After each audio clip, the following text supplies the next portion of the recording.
लंबे बाल वाली सास। सास बहू की उम्र में माँ बेटी जितना फासला होता है, लेकिन फिर भी ना बहू को सास में माँ और ना ही सास को बहू में बेटी दिखती है। कैसे?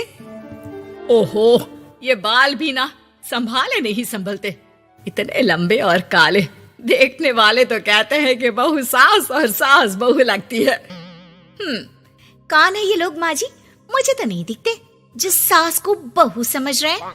अरे चल छोड़ ना, जा चाय लेकर आ जा और किचन में मेहंदी भिगा देना। और हाँ, दोपहर को पार्लर वाली आ रही है मेरे हेयर स्पा के लिए, तो जरा गर्म पानी तैयार करके भाप की तैयारी भी कर देना। बहू खुद के बाल देखती है जो सूखे, बेजान और बेतरीके से बंधे होते हैं। बहू किचन की तरफ जाती है। यहाँ खुद के बालों को संभालने का टाइम नहीं है, ना ही पैसा, लेकिन सास के बालों पर इन्वेस्टमेंट देखकर हैरानी ही होती है मुझे तो। दोपहर को पार्लर वाली सास के बालों को देखकर बोल पड़ती है, ओहो, ये कैसे बाल कर लिए आपने? 2 हफ्ते से मुझे बुलाया नहीं ना, तभी। अरे वो बहू के कारण। मेरे कारण? मैंने कब मना किया था आपको किसी चीज के लिए? अब तू ही मायके चली गई थी ना, अब मैं घर का खाना बनाऊं या फिर बालों की केयर करूं? तू जाकर पानी लेकर आ। इस बार मैं जो मसाज करूंगी ना, थोड़ा महंगा है, लेकिन अरे महंगे की चिंता ना कर, बस ये जो डिम्पल कपाड़िया जैसे बाल है वो शबाना आजमी जैसे ना हो जाए, इसका ख्याल रख। अब क्या था, सास के बाल पर जो बजट था वो घर के किचन के बजट जितना ही था, लेकिन बहू बेचारी करती क्या, बहू जो ठहरी। एक बार सास बहू मॉल में घूमने जाते हैं। माँ जी, एक ड्रेस लेना है, चलिए ना जरा डिजाइनर शॉप तक। हाँ चलो, वैसे भी बाल गीले हैं, थोड़ा बाहर घूमूंगी तो हवा से सूख जाएंगे।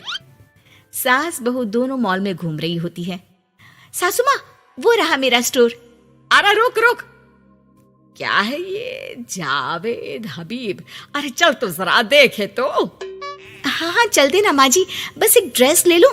अरे ले लेना ड्रेस बाद में, किसने मना किया है लेने से? सास जावेद हबीब के पार्लर में जाती है, जहाँ सेल्स गर्ल उन्हें पकड़ लेती है।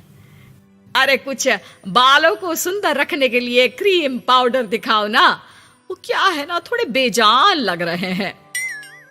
क्यों नहीं, वैसे ये नया प्रोडक्ट लॉन्च हुआ है, इससे आपके बालों की खूबसूरती 4 गुना बढ़ जाएगी। इसे लगाने के बाद ना आपको हेयर स्पा करने की जरूरत पड़ेगी और ना ही किसी महंगे शैम्पू की। बस ये लगाइए और पूरे मोहल्ले में बाल चमकाइए, लहराइए और इतराइए। अरे वाह, कितने का है? इतना सस्ता कि आपको हंसी आ जाएगी। तो एक काम करते हैं ना, पहले हम हंसी लेते हैं, क्यों? ये जरूर आपकी बहू होगी, है ना? कैसे पता? अरे भला कौन सी बहू चाहेगी कि सास के बाल सुंदर दिखे? मुझे नहीं लगता कि आप ये प्रोडक्ट ले पाएंगी। एक काम करिए, फिर कभी आइएगा।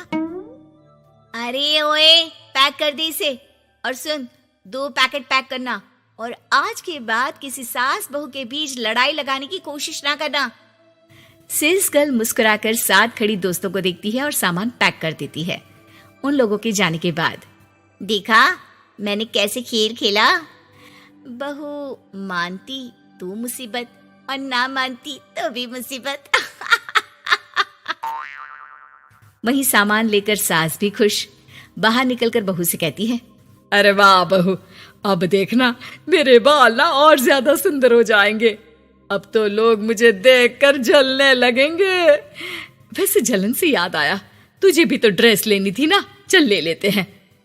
रहने दीजिए, पैसे किसके पास है जो ड्रेस ले लूं?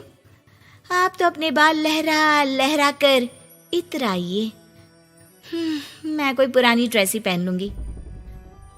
चलो वो भी ठीक है बहू, देख हमेशा ना फालतू खर्चे से बचना चाहिए। मैं बिल्कुल फेवर में नहीं थी तेरी नई ड्रेस के लिए, फिर भी तुझे मना नहीं कर पा रही थी। बहू के तो मन में आता है कि सास की इस बात के बाद वो उन्हें इतना अच्छा करारा जवाब दे, लेकिन चुप हो जाती है। सास का बालों को लहराना और इतराना यूं ही चल रहा था। एक दिन, माँ जी, न जाने क्यों चक्कर आ रहा है, लगता नहीं कि मैं काम कर पाऊंगी, मैं अपने कमरे में आराम करने जा रही हूँ। थोड़ी देर बाद पति भी आ जाता है। माँ, शिखा को कहीं देखा क्या? आज बहुत दिनों बाद घर की रसोई से इतनी अच्छी खुशबू आ रही है। मन तो कर रहा है कि बिना चेंज किए ही खाना खाने बैठ जाऊं।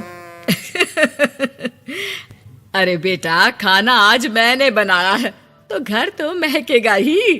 तेरी बीबी बीमार बैठी है। पति हैरान होकर पत्नी के कमरे में जाता है, जहां वो आराम से तानपुरा का शो देख रही थी।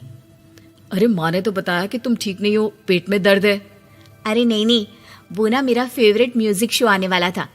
अब माँ की तो आदत पता है ना, ये बना दो, वो बना दो, ये दे दो, वो दे दो, तो बस मैंने बहाना बना लिया। पति बीवी की बात पर मुस्कुराता है और वहां से चला जाता है। दरअसल शिखा को म्यूजिक का बड़ा शौक था और उसके पसंदीदा संगीतकार उसके शहर में थे और संगीत की क्लास लेने वाले थे। अरे देखो देखो, ये धनवानी महाराज हमारे शहर में है, और तो और ये यहाँ सबको संगीत सिखाने के लिए आए हैं। मैं भी इनकी क्लास ज्वाइन करूंगी, कल जाकर पता करती हूँ। सास और पति भी शिखा की बात पर खुश हो जाते हैं।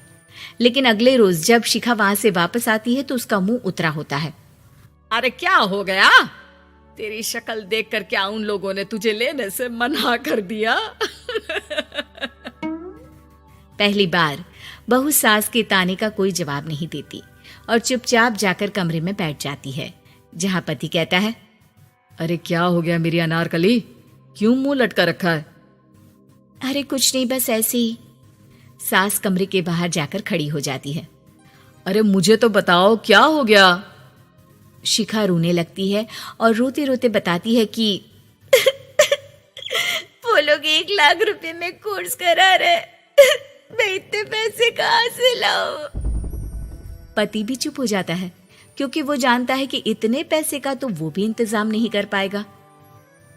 देखिए ना, कैसे अपनी कला को बेच रहे हैं, लेकिन गलत भी क्या है, नामी गिरामी है। अरे कोई बात नहीं शिखा, मैं कोशिश करता हूँ किसी से उधार लेने की। जब कोर्स करके तुम खुद की क्लास खोलना, उससे जो पैसे आएंगे उससे फीस भर देना। पति कई लोगों से बात करता है, लेकिन उसे कहीं से पैसे नहीं मिलते। शाम को मुंह लटकाकर पति घर आता है। मैंने काफी कोशिश की, लेकिन कहीं इंतजाम नहीं हुआ। अरे कोई बात नहीं, मैं भी ना क्या करूंगी म्यूजिक सीखकर। वैसे भी कल आखिरी दिन है पैसे जमा करने के लिए, अब इतनी जल्दी कहाँ से आने वाला है पैसा। लेकिन अगले दिन, बहू ये ले पैसे, जाकर अपना नाम लिखवा दे संगीत की क्लास के लिए। बहू इतना सारा पैसा देखकर दंग रह जाती है।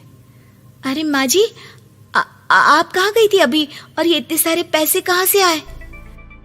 सास मुस्कुराकर पीछे मुड़ती है और बहू को अपने सर के बाल दिखाती है, जो अब छोटे छोटे होते हैं। मैंने ना अपने बाल उस विदेशी कंपनी को बेच दिए, जो बाल के बदले में पैसे देती है।